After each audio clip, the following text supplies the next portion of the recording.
ఈరోజే రెండో విడత రుణమాఫీ, 1,50,000 వరకు రుణ విముక్తి శాసనసభ ప్రాంగణంలో ప్రారంభించనున్న సీఎం. దాదాపు 7 లక్షల మంది రైతుల ఖాతాల్లో 7,000 కోట్లు జమ. విద్యుత్ ప్రాజెక్టుల్లో వేల కోట్ల దోపిడీ. BHELకు కాంట్రాక్టు ఇచ్చి సివిల్ కాంట్రాక్టులన్నీ తమకు కావలసిన వారికి ఇప్పించుకున్నారు. జార్ఖండ్లో 18% తక్కువకే BHELకు టెండర్. తెలంగాణలో నామినేషన్పై ఎలా ఇస్తారు? శాసనసభ వేదికగా ప్రశ్నించిన CM Revanth Reddy. Commercial tax scam case CIDకి.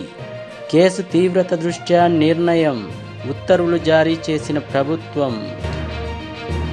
Srisailam గేట్లు ఓపెన్, 3 గేట్లు ఎత్తి దిగువకు నీటి విడుదల.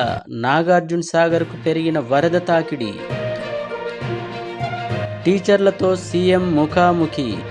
ఆగస్టు 2న LB స్టేడియంలో సమావేశం. ఇటీవల పదోన్నతి పొందిన వారితో సంభాషణ. ఏర్పాట్లు చేయాలని అధికారులను ఆదేశించిన CS.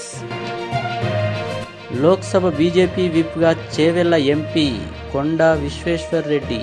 తెలంగాణ ఎంపీకి అరుదైన గౌరవం. హర్షం వ్యక్తం చేసిన పార్టీ శ్రేణులు.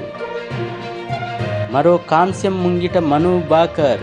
ఇప్పటికే ఓ పథకం సాధించిన యువ షూటర్. సభను సీఎం తప్పుదోవ పట్టిస్తున్నారు.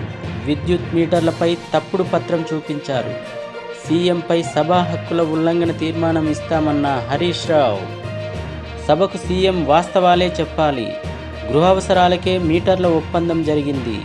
వ్యవసాయ మోటార్లకు మినహా ఉందన్న మాజీ మంత్రి జగదీష్ రెడ్డి.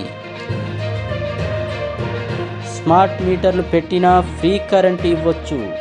కేంద్ర ప్రభుత్వాన్ని బద్నాం చేయడం సరికాదన్న బీజేపీ ఎమ్మెల్యే వెంకటరమణారెడ్డి. విద్యుత్ అక్రమాలపై హౌస్ కమిటీ వేయాలని డిమాండ్.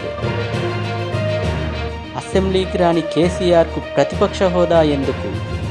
ఎమ్మెల్యే కోమటిరెడ్డి రాజగోపాల్ రెడ్డి.